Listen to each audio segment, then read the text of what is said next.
Хәерле көн. Пермь өлкәсенең Барда районы буйлап сәфәребезне дәвам итәбез һәм бүгенге тапшыруны Барданың үзеннән, дөресрәге аның янындагы борынгы шәһәрлектән башлыйбыз.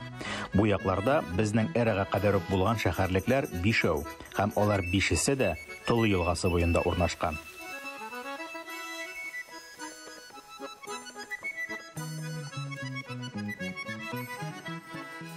Менә мондый җирләрдә шушы төбәк тарихын өйрәнүчеләр белән таныш булу һәм аларның озата йөрүе бик кирәк булып куя шул. Чөнки бу тирәгә үзең белеп кенә менә торган түгел. Барда шәһәрлегенә менеп барабыз без. Беренче Барда шәһәрлеге дип атала ул. Хәзерге Бардадан 2 километр гына ераклыкта, ләкин монда менер өчен хайран гына ораны әйләнеп узарга кирәк. Аның каравы, шушы тырышлыклардан соң без хәзер Бардага бик матур манзарага күз салачакбыз һәм бу якта ни өчен шул кадәр күп шәһәрлекләр һәм борынгы авыл урыннары булганлыгын да ачыкларга тырышырбыз. Әлбәттә, Сәлим абый белән. Сәлим абый, качма инде, син бары кадрда. Мин тырыша сезнең янга киләм.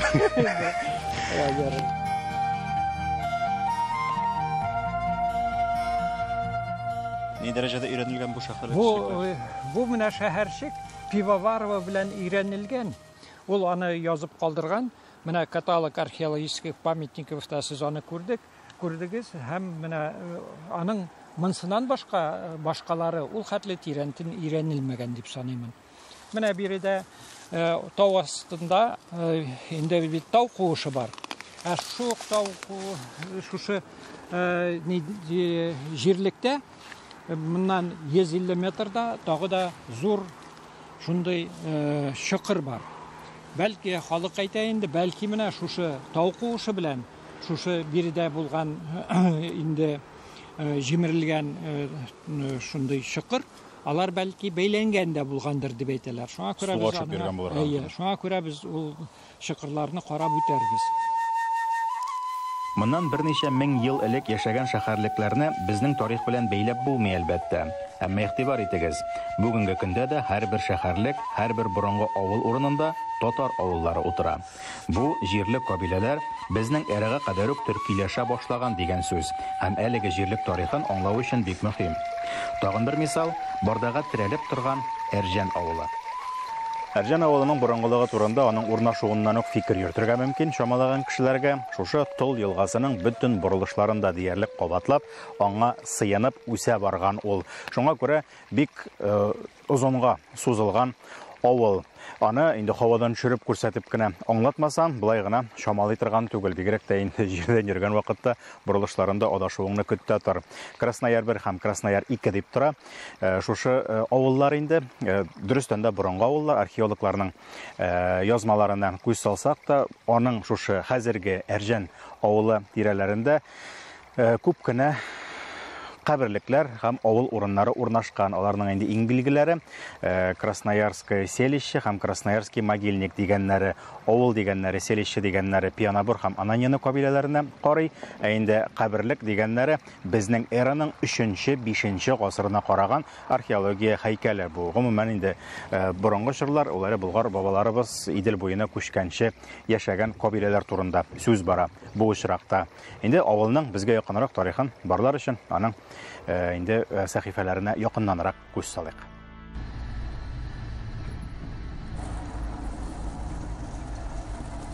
Бүгенге көндә авылның Тыл елгасы гына бүлеп торган Краснояр 1 һәм Краснояр 2 дигән өлешләрендә барлыгы 2000-гә якын кеше яши.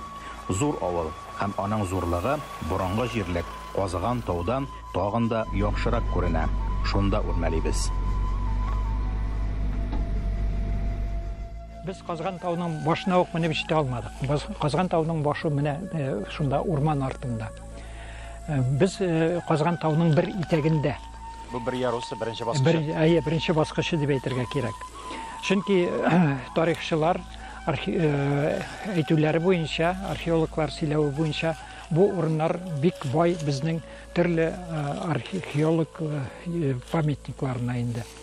Менә бу урында булган дип саныйлар Әрҗән шәһәрчеге.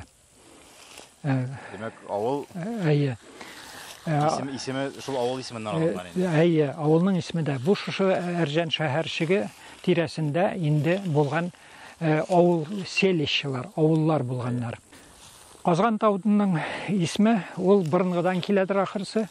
Чөнки биредә археологларның сөйләве буенча үзләре казыну эшләре алып барганда бакыр шлагы табыла. То есть әйтергә кирәк, борынгы заманнардан биредә бакыр эшкәртелгән булырга тиеш. Әгәр аның шлагы табыла икән. Шуңа күрә Казаган дип аталган. Шуңа да Казаган тау дип аталадыр дип сөйлибез. Инде тарихчылар шулай саныйбыз.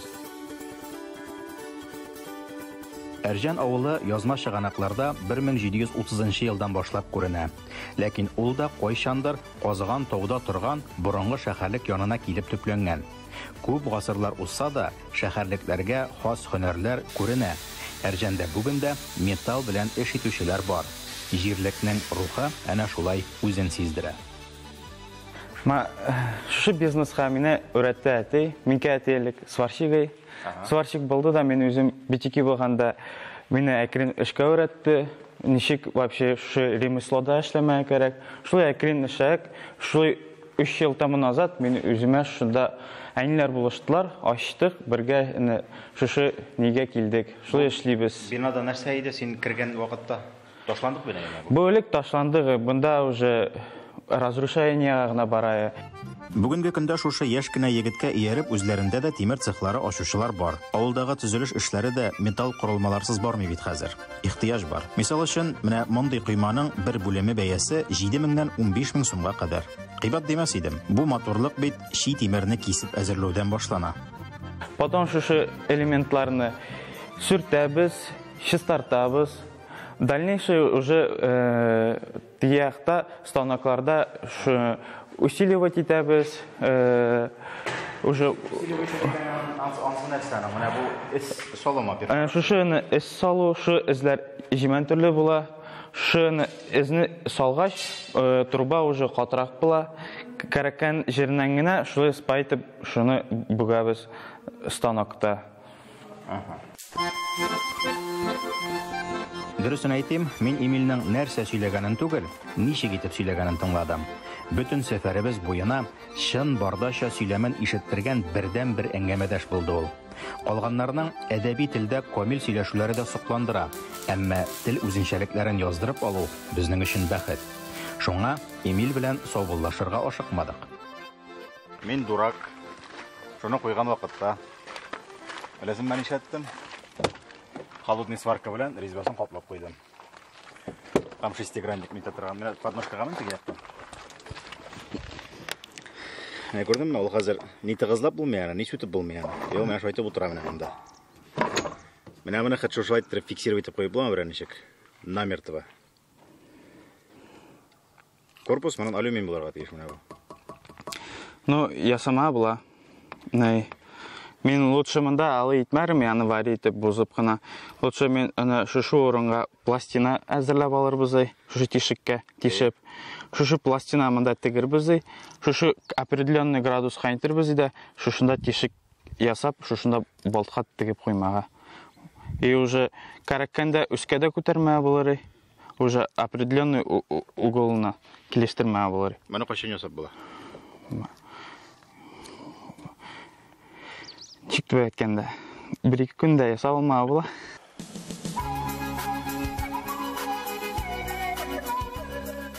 Менә монысы инде барда ягы халкы булды җәмәгать. Юк дип тә әйтмәде, ризалашмады да, әмма бик матур итеп аңлатты. Шуңа түбәдәге утны төзәткәндәй канәгать булып, тагын бер һөнәр иясенә юл тоттык. Соңга калырга ярамый, тимердән аермалы буларак камыр көтеп торырга яратмый. Менә булай итеп кисеп ясау, Казандагы шәкшәк ваграк итеп эшләнгән ул, әйеме? Аннан соң бауырсак дигәннәре бар, ул инде бөтенләй дә зур итеп эшләнә. Менә бу форма кайсы якларда бар тагы менә? Безнең барда яктан гына ул. Бары тик барда. Да, бардада гына, бездә генә. Аның зурлыгын ничек итеп шамаларга була? 1 сантиметр бармак башыма ничек итеп үлчәйләр аны? Вот, от толщины пальчика. Рецептына өметләнмәгез, сорап караган идем, сер диделәр. Камырны тигез кисү өчен пычак алдыннан аңа бармак белән басып эс салып баралар икән. Бөтен кисәктә бармак калынлыгы була. Аннан соң барысы да гадәттәгечә, бер дә аермасы юк кебек әле. Болай эшләгәндә тәмлерәк мәлле Казан шәкшәгә тәмлерәк шикелле сезгә? Ну, по мне, так үзебезнең кичәк тәмлерәк. Менә аның камырының зурлыгы бер нәрсә үзгәртә аламы, юкмы? Да, эрерәк пешердең исә аны баллагач, у не хрустит, как бы, не хрустит. Оно мягче становится. А вак пешердең исә, аны шушылырак кистең исә, у хрустит. Моннан да ваграк булса. Читирдәп тора дип әйтәбез без. Кетердәп тора. Кетердәп тора. Моннан да вак булса ничек? Каты була. Май сеңдерә. Әкәмәт. Демәк, идеаль форма менә шушы. Да. Стандарт. Ну, там, на миллиметр больше, меньше. Зависит от заказа. Шын күңелдән әйтәм, бу шәкшәк эталон булырга хаклы. Чөнки аның ни өчен шундый икәнлеге аңлаешлы. Мотор итеп үйеп куелуында казыган тау кебек биеклекләр шәйләнә. Түгәрәк төшләре шушындагы елгалардан чыккан шуйыр ташларны хәтерләтә. Ул гомумән үз мөхитенә искиткеч туры килә һәм күп катлы тарихны үз эченә ала сыман. Бу җирлекнең бик борынгы тарихы һәм ул тарихның бүгенгегә көчле йогынтысы бар икәнлеген күрсәтте әлеге сәфәр.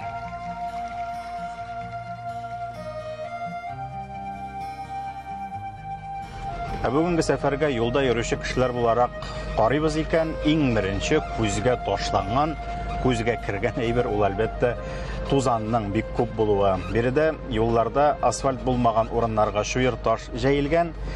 Бу тирәдә инде ул хайран чыга елгалардан.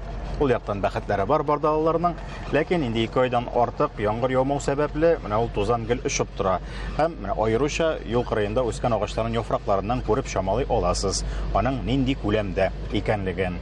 Тагын бер уртак сыйфаты бар бу яктагы авылларның, алар тирәсендәге археология һәйкәлләренең бик искиткеч, начар өйрәнелгән булулары ул. Һәм бу уңайдан безгә, бу очракта инде безгә дигәндә Татарстан Республикасын һәм аның тарихчыларын, археологларын күз алдында тотып, уйланып барам, бу төбәкне яхшырак һәм көчлерәк өйрәнергә кирәк. Чөнки менә ул археология һәйкәлләреннән безнең тарихка бик күп өстәмәләр кертерлек, эчтәлекле табылдыклар килеп чыгачаклар. Моңа иманым камил. Әлегә менә шулар, киләсе очрашуларга кадәр сау булып торыгыз.